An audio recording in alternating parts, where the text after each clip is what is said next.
You need to boil water outdoors. You grab your kettle or you grab your billy pot. It's not always as easy as it sounds to make that decision. So today, we're going to take a look at billy pots and kettles. We're going to talk about what they are. We're going to talk about which one excels doing which task and why you might want one or the other depending on the type of camping you're doing. And we have performed a boil time test for each one of these pots, and we'll go through that a little bit later in the video to show you if there's really an efficiency difference in material and in design. So first off, let's define what we're talking about. So really, what is a billy pot? Well, a billy really comes out of sort of like the Australian overlanding community or the bushcrafting community. And really, a billy is just a large cylindrical cooking pot. It has a large open top, may or may not have a lid, but more importantly, a traditional billy has this bail handle, which allows you not only to lift the pot, but to suspend it over a fire so that you can cook over an open fire. Generally, they're made out of aluminum or stainless steel. Some are titanium, but not as often. And in the case of this solo stove pot, it also has handles on the side. And these pots can come in many different sizes, from your smallest backpacking pot to a large group camping kind of pot. So many different sizes of billy pots are available. Some of the smaller ones, like I'll show you, do not have the bail handle. And generally, another defining factor of the billy pot is it does not have a spout. So when you pour, it's just an open top pour from the pot. Now, contrasting a billy pot with a kettle is obviously the kettle is a specific design that is optimized to boil water and to deliver that water to whatever vessel you're pouring it into, whether it's a coffee cup, in a controlled manner. So in order to do that, generally a kettle is wider than it is taller. It doesn't have to be, but generally the camping kettles are kind of squat. It will have a lid. This Stanley kettle has handles that you can not only lift it with, but you can suspend this over a fire. And most important, it has a pour spout. And that pour spout is designed, again, if you're pouring it into a cup or whatever, that it's a nice controlled pour. You're not sloshing it everywhere. And generally, as opposed in the same size, a kettle will have a much wider bottom than a billy or boil pot does. And here in front of me, I have 4 different billies just to show you. This is the large solo stove. Here we have a lightweight anodized aluminum boil pot from GSI. We have a well-loved and used stainless steel solo pot. And here we have sort of a hybrid, because if you'll notice on these two, they do not have the bail handles. So you have to set these either on a stove, in the fire, or on a cooking grate. This is Snow Peak's Kettle 1. And although it's a very small size, it has the handles like the large billy as well as a bail. And it has a pour spout. So this is sort of a hybrid design. And if you think about using these, the larger one's obviously for a group. And you can make in these stews, boil water. We've made desserts in this one, rehydrate meals. So these are really versatile pots for all around cooking. They don't excel for water. They don't excel for pouring, although the solo does have a little spout indentation that helps. But really, they're kind of like the jack of all trades. They're the everything for anybody, whatever you need. It may not be the best at everything, but it will do anything. Let's talk about the materials. And as you can see, 3 of our 4 here are stainless steel. And stainless steel is a really good material for outdoor gear because it doesn't rust. It's durable. It can take a beating. It really is a high-functioning material. The downside, of course, is stainless steel is heavy, relatively speaking. The GSI boil pot is anodized aluminum, and it is also a very strong material, but it is a lighter weight option. Now, when I did our boil tests, I fully expected the aluminum to boil faster than the stainless steel, that it would just be that much more efficient, because stainless steel is not really an efficient conductor of heat. But as you'll see in our test results in a minute, it didn't come out that way.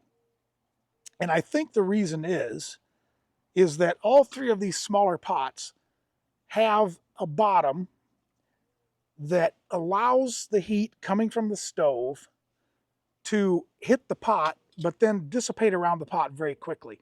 So the amount of material that you have at the bottom of the pot is not as large as a kettle. Therefore, it doesn't grab as much heat before you start wasting heat off to the side. And you'll see that in the results. So now let's talk about the kettle and who the kettle might be for. And I have with me two. I have the stainless steel Stanley that you saw me do a review of just recently. If you haven't seen that, it's going to be here. And GSI's anodized aluminum kettle. This is a 1 liter kettle. This is a 1.8 liter kettle. So these are really for those campers that are specifically looking to boil water. They need water for their coffee in the morning. They might be doing a pour over. They might be doing a French press, an AeroPress, the Rapid Brewer from OXO that I did a video on. Check that one out. But anybody that just needs to heat water at camp, they're not looking to cook in the pots, these are generally the choice. Also, these are well loved by ultralight backpackers, particularly the titanium and aluminum ones, who are looking to rehydrate meals, to make their coffee, to heat their water, and then get back on the trail. They might be using a smaller stove. These are the choice for those folks. And of course, if you are a car camper, there's nothing saying that you can't have both. So you could have your pot and pan set, and you could add a kettle to that. So now let's talk about the boil test that I did. And the way that I conducted the test, in order to be fair to all the pots, is I filled each pot with 24 ounces of water. I put those on my propane stove. Heat was wide open, and I ran one test with each pot. And I recorded that time. Then I changed out the cylinder in order to make sure that there wasn't any pressure variances or anything like that. Let all the pots cool down so that they were all back to an ambient temperature of around 69 degrees. Put them back on the stove, wide open, in the reverse order. So if there was any sort of order difference in how hot the stove was at that point. And then I averaged out the times. And as you can see, the kettles really were more efficient than the billy pots. Particularly the GSI aluminum How You Like kettle. And I think that is where the aluminum, the conductivity of the aluminum shined, is because that broader base of this kettle, and as you can see, it's quite a large base, was able to grab more heat before we started losing heat out the side. And it really ran away with the test.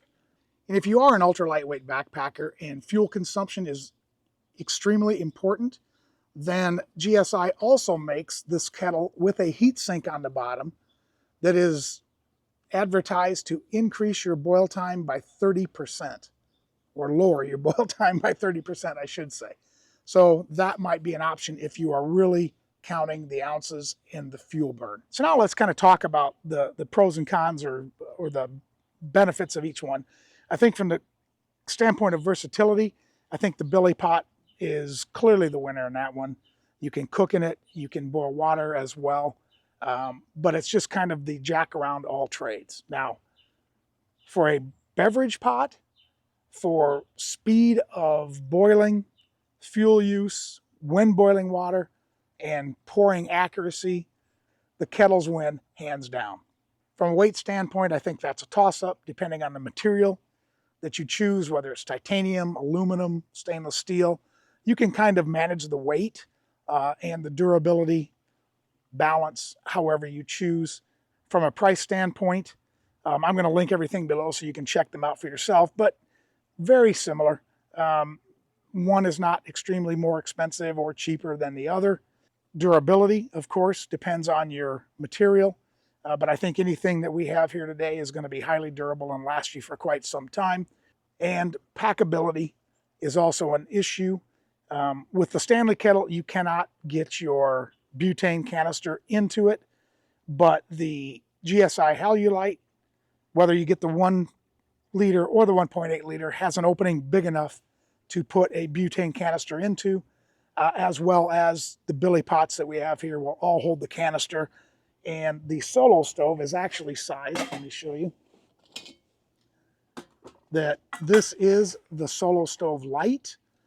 It fits right in to the pot with the lid and can go into a storage bag. And also in this is the alcohol burner. So packability, the billy pots, I think, are a little bit more versatile, but it just depends on the pot. Okay, so if I were asked for this activity, what would I pick? So I would say if you're a solo backpacker, if all you're doing is heating water for coffee and dehydrated meals, go the kettle all the way and get the lightest kettle you can that you think is going to do the job. If you're group camping, car camping, bushcrafting, I think the billy can is the choice just because of the versatility. And if you are overlanding, car camping, and you have a cook set already that you use, then adding a kettle, I think, is a nice addition. So for those activities, that's sort of how I would put these. But if I were, for our type of camping, ask which one would I carry, it has always been the billy pot, but I just got the kettles.